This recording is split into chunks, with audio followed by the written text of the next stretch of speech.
number 30 on the field, number 1 in our hearts, number 1 in fantasy points overall. My fantasy ride or die, Austin Ekeler joins the show, friend of fantasy. Let me ask you this. There's so much that we can get into, but we've had you on the show before. Thank you for coming back on the show. Always welcome. Love having you. When we last had you on the show, you said you were in 6 leagues, but you're only able to draft yourself in 3 of them because people keep snaking you out. So I know that all the teams that I have Austin Ekeler in, I won my leagues. Ooh. So in the 3 leagues that you had Austin Ekeler in, did you win? Because you crushed down the playoffs. Yeah, it didn't end up coming out as successful as your leagues were. First off, thanks for having me back. Yep. But yeah, it was a rough one for the Austin Ekeler leagues this year. My 3 leagues, even that I had myself in, I didn't even make the playoffs in any of my leagues. So back to the drawing board. All right. Well, I think the one thing that did work, I think, was drafting yourself. Like, if the teams that didn't win didn't lose because of you. No, I was definitely doing my part. Yes, I was doing my part. It was the other aspects of my teams that were, needed to step it up. Absolutely. Feels like fantasy Austin Ekeler needs to talk to the fantasy locker room of your teams and get everyone on the same page. I know. We need to be producing, right? This is a representation of how we're playing on the field, right? So let's get that up there. But no, it was still a fun year, and always loved tapping into the fantasy community. So looking forward to trying to get next year. Yeah. I imagine that 95% of people who come up to you about fantasy have to be pretty complimentary. Is that about a right kind of percentage? I love it. I absolutely love it. It's such a great add to the NFL, right? What it brings levels of engagement to sports, right? And so when you're able to have success and bring other people's success, whether it's in the betting or whether it's in the fantasy realm, it's music to my ears because I want to tap in. I want that attention. I love the interaction that we can have. Austin, are you surprised? Because in addition to being a running back, I mean, you're a really smart businessman. You know, I mean, you have your fingers in a lot of pies, and you're doing a lot of very entrepreneurial things. And just as somebody who looks at things maybe slightly differently than some other players, are you surprised that other players haven't embraced fantasy as well as you have? Like, you've really become sort of the poster boy, if you will, for NFL player that embraces the fantasy football community. Right. It helps with your on-field success, obviously, but I don't know that there's an NFL player that has embraced it the way you have, and I'm surprised because it feels like it's helped your career. Well, I think I've had some realizations over the past few years, which has really helped me, I think, distinguish what real value is. And one of those was having a community and being able to connect and network. And so when that became really important to me, I started putting a lot more effort into it. And then it was right in front of my face. It was like fantasy football is one of the biggest opportunities that I haven't really tapped into. And that was a few years back. And so I was like, let me start tapping into this community because, like you said, it brings so much value, right? You have not only do I have the Charger fans that are rooting for me, but I have fans all across the world, that are either betting on me or have me on their fantasy team. I have fans that don't even watch football, but they have me on their fantasy team. Like, hey, you want me in my fantasy? And I'm like, I'm tapping into these networks that are there, but it just takes a little bit of effort. It takes me talking about it. I do a show, but before I was just doing little giveaways, thanking people that have me on their team for believing in me, and it just goes so far. So I would hope guys start seeing it. Hopefully I can set the bar hey, there's value here to be had. Right, and even, by the way, even the smallest things, I remember this year after the first couple of games you hadn't scored, you said, don't worry, fantasy managers, the touchdowns are coming, I got you. Even just acknowledging, hey, I know it's been a slow start to the season fantasy-wise, but I got you, it's coming, whatever. Even just the smallest acknowledgement that, hey, I know there are people out there that are rooting for me because they aren't Chargers fans, but because they've drafted me. Yeah. It's powerful. Yeah. It really is, and it's powerful, and it goes beyond the connection of just the football field, because even during the offseason, it puts my face in front of them, right? People, I would say 90% of the people that come up to me are talking about fantasy, right? And obviously had a good year, but it's that's so powerful because I have my Chargers community, like I said, but now this is tapped into a whole new role. Now when I go to push other things that I have going on, right, I have more people that are supporting me, my foundation, more people that are donating from their winnings, from things like that. And so it has this trickle-down effect throughout my entire ecosystem that I'm trying to build.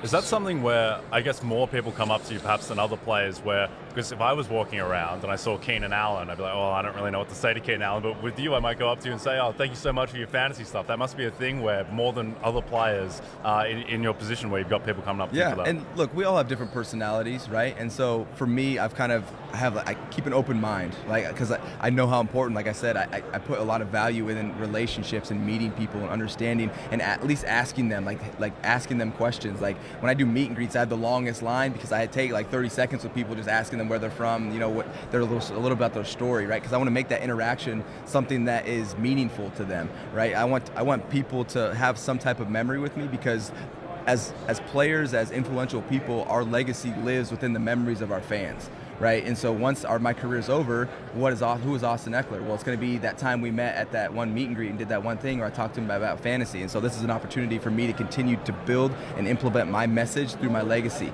right? Another conduit that I can use to get my message across.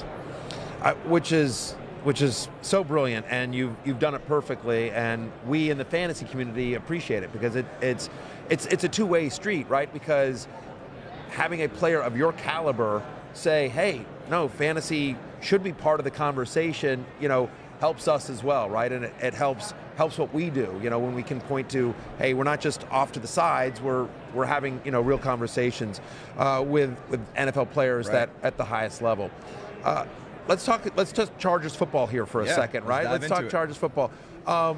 Tough end of the season, you know, for you guys. Sorry about that. How, based on last year, and now there's a change of coordinator.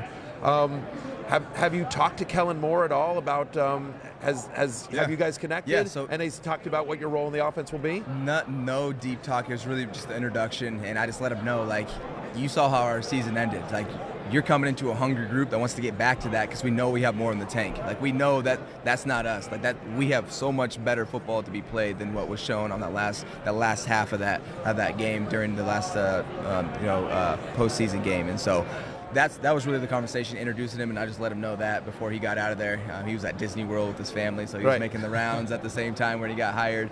And so, yeah, I'm looking forward to having him in there and, you know, getting started. Well, certainly when you see what he did with Ezekiel Elliott and Tony Pollard, you have to sort of say, like, all right, maybe another good year coming for Austin Ekeler. It was the same with Joe Lombardi, right? And he had Kamara, right? Yeah. And so I was like, man, like, I've gotten some coordinators that have really had a lot of success. And, you know, it takes two things to really, put a winning season together. You need the players, right, to be able to do it, but you also need the strategic part of it. And you put those together, and it's, a marriage for something good to happen. And, you know, sometimes there's some bitterness, sometimes, in a marriage, sometimes there's things you got to work through, sometimes it doesn't work out. I feel like that's what happened with Joe, where it's not, I don't think he's a bad coordinator. It's just maybe the mesh, the organization didn't think it like a mesh as well as it could have, right? So they're like, oh, let's try someone new.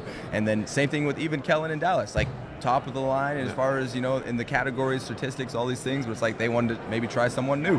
So, hey, we'll see if our marriage will work out. Yep. I thought it was a massive mistake for Dallas to let go of Kellen Moore, and I thought it was a great hire by the Chargers. So, from a fantasy perspective, I'm going to be in on the Chargers offense next year. I'll tell you that much now. I think the popular criticism from the cheap seats of the Chargers offense has been that you guys don't throw the ball deep enough. And I think that, a big part of that is Rashawn Slater being hurt, and that ties into all of that. Do you think that the deep passing game is going to be a bigger aspect of next season? And hang on, before you answer that, I want to just add something to it. I feel like Jalen Guyton's injury was really underreported in terms of what. That's where I was going to go with that. Oh, okay, good. Please go. I was going to go with that because you can't just throw the ball deep. Yep. Like, let's just have someone go and run deep, right? That's what it looks like on TV. Yeah. But no, you're going to get picked off if you do that, because if you don't have anyone that can take off the top, right, and make these DBs turn and run, and they can just backpedal and play the ball the whole time, it's going to get picked off. So you got to have someone with the elite speed, not just like a normal speed. They got to be able to run by guys out there. And so when we lost Jalen Guyton, that was our guy. He was our speed guy, and he was really the only speed guy we had on the roster as far as the caliber to actually do what we needed to do to throw it deep. And we have Mike Williams, but he's not the speed guy. He's just going to dunk over you every time, and that's hard on his body. We've seen that play out, shoulders and backs, so we don't want to be throwing up jump balls to him across the middle of the field all the time. And so it comes down to you have to play with who you have. What is the identity of the Chargers offense? That's how we have to play, and it wasn't the deep part of the field during this last year. Yep, that makes sense. Mike Williams also banged up a lot of the season as well, which I'm sure tied into that. Yeah, and Keenan. Yeah. All right, listen. Everyone knows you're maybe the season didn't go the way you wanted it to, but you are an astute fantasy manager, and you know what we're looking for. So, outside of Big Mike and Keenan, like, give me an under the radar Charger that we should be looking for next year when we go into drafts. Ooh, under the radar Charger, Mike Keenan. Well, man, because we got Mike Keenan, me. Right, Gerald Everett, who was playing a role, had a couple good games in the fantasy space. Yep. Man, I mean, There's just someone that impresses you in practice that you think like Josh that Palmer does. Josh Okay. Palmer, I think he has growth in front of him. Like he was in his second year last year, so he's going to be coming into his third year. And for my third year, I felt like I really understood the game of football, was able to grow. I felt like I was okay. I feel like I'm a pro now, and so I want to see Josh Palmer come alive more this year. And I think he's got an opportunity. He's going to be able to do that. I like that call. All right, division rivals in the Super Bowl. Do you want the Chiefs to win because, hey, at least the AFC West is representing, or you're like, no, I hate the Chiefs, screw it, go fly, Eagles fly. Where are you at? I have no hard feelings for any of the teams, right? Like I have friends on both teams, right? So I'm rooting those guys on mainly. But as far as the result of the game, I could care less. I think the Eagles have a little bit more firepower, and I think that's going to end up helping them. So I think I give the edge to the Eagles, is what I like to say.